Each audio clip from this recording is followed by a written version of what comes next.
Hello there! Welcome to the very first and also the last edition of Cider with Chris. In this very special episode I will be showing you the virtues of this wonderful press and then go on to pick a few apples and hopefully squeeze them in here. That's Mum. Yes, Mum?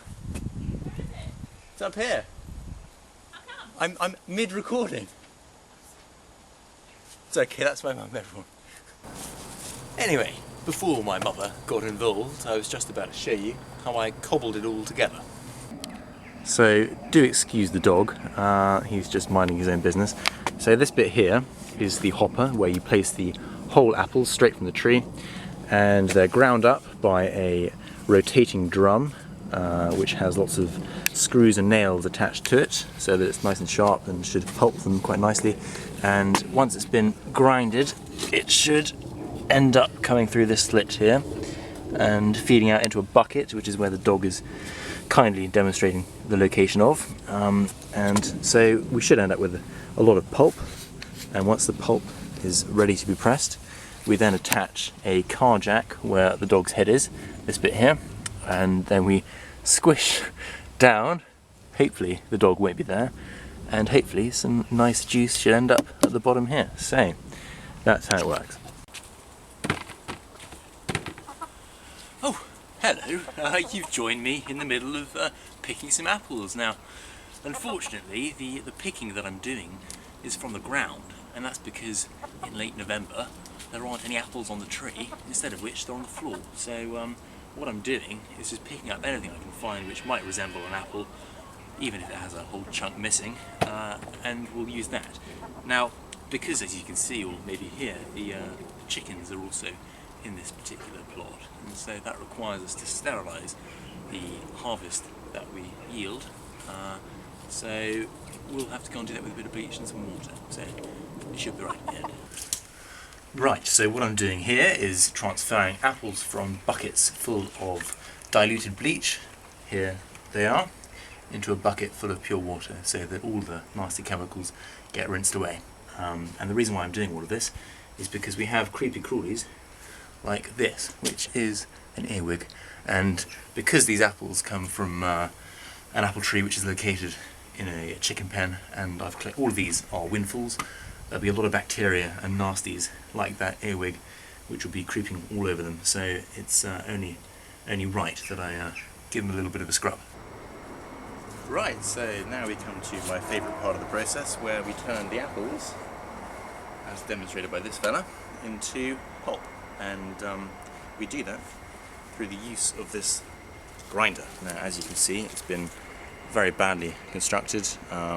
It's supposed to be absolutely cylindrical, but it turns out that it's more egg-shaped, but never mind. Also, it's made out of pine wood, which is not recommendable because pine wood is very soft and it splits, as you can see there. So I'd use hardwood if I were to do it again. So what happens is that this is inserted into the hopper and is spun through the use of this thing here. So you need to be very accurate with your woodworking skills, which is quite tricky. So let's begin the pulping. So we have here some rather suspicious apples. As you can see, they're not in great shape, so the best thing for them is not to eat them, but to drink them. And to do that, we're pressing them.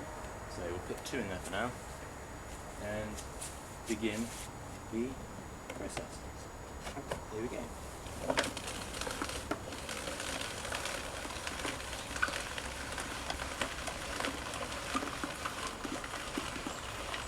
As you can see, it's a bit of a long-winded process, but if you've got patience, you'll get there in the end. And it's pulping very nicely. You can see there that it turns it into a very finely ground match, which is perfect for pressing. So just to show you what a half pulped apple looks like, you can see quite clearly that it's working really rather well, and that, I mean, I find it amazing that it works at all, because all that it is powered by really is my muscles, which are pretty strong, and some not even that sharp screw heads and nail heads, so the fact that it manages to scour an apple quite as well as that is amazing, really. And I wish I had a third hand to show you this with.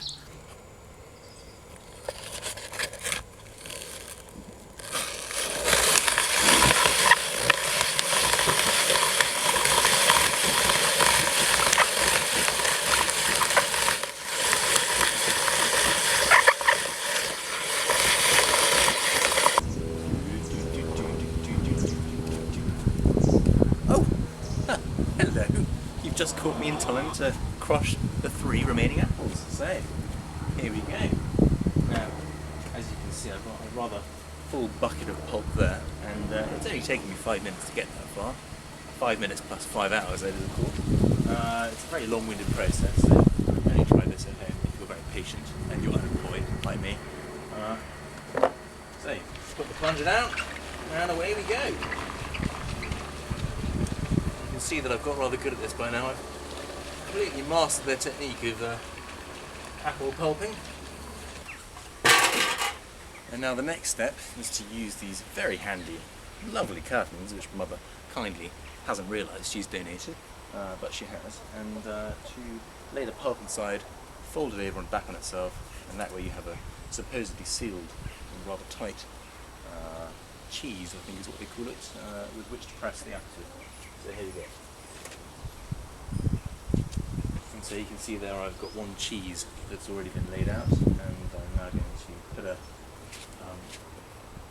plank of wood in between, because apparently if you put one cheese directly on top of another, then it doesn't press very well, so it's good to have some sort of barrier in between. I think it helps channel the juice or something.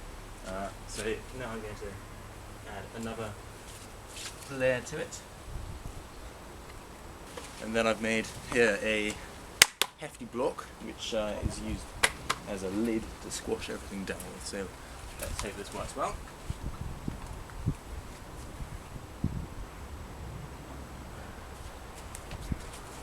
And this, ladies and gents, is my mother's car jack.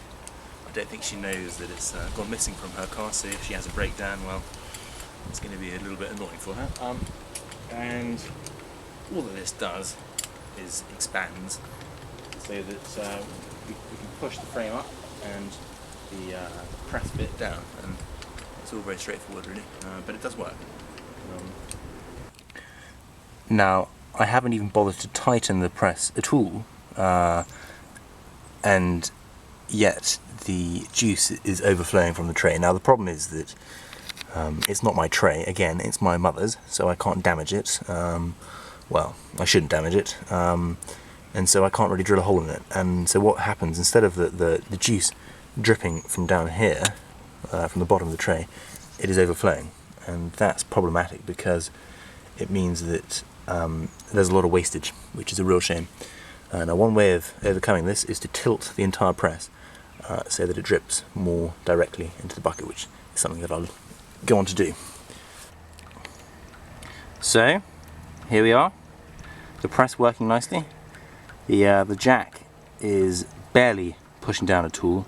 The fact that any juice is coming out at all just testifies to how juicy those rotten apples were. So all that needs to be done is for me to wind up the press. Now, some people say that the best way of doing this is over a long time, and you press it, let it rest, and then press it again a few hours later, and that way you get the maximum amount, but I can't be bothered to wait, so I'm just going to go straight forward. So, as you can see, the pressing is well and truly underway. Lots of lovely liquid is pouring out, and what's even more amazing is that my press hasn't broken yet. So I'm just tightening it now, and hopefully we'll get some more flow. So there we are. You can see there a nice trickle coming out. That's all very exciting. And this is what I've made already. So I've got about half a bucket there. And this is the stuff that I've pressed. Now, if I could be bothered to do it properly, I could get a much better result, but that's not bad, really. That's pretty dry, although there is a bit of moisture there still. I mean, yeah, I could have cut it finer and I could have pressed it more, but you know, Needs be, needs must. So here we have it. That's 15 litres worth of pure apple juice, just waiting to be fermented, and it should take about 3 months for that to happen. Now, in the meantime, what we need to do is we need to make sure that there are only good bacteria that are living there. So what I'll do is I'll add 1 Camden tablet per gallon, and say there's about 2 gallons, or so 3 gallons there, so I'll add 2 or 3 Camden tablets, and hopefully that'll get rid of all the nasty bacteria and whatnot. And of course, because these are windfall apples, there's bound to be a lot of unwanted baddies inside, so Camden tablets should get rid of that problem.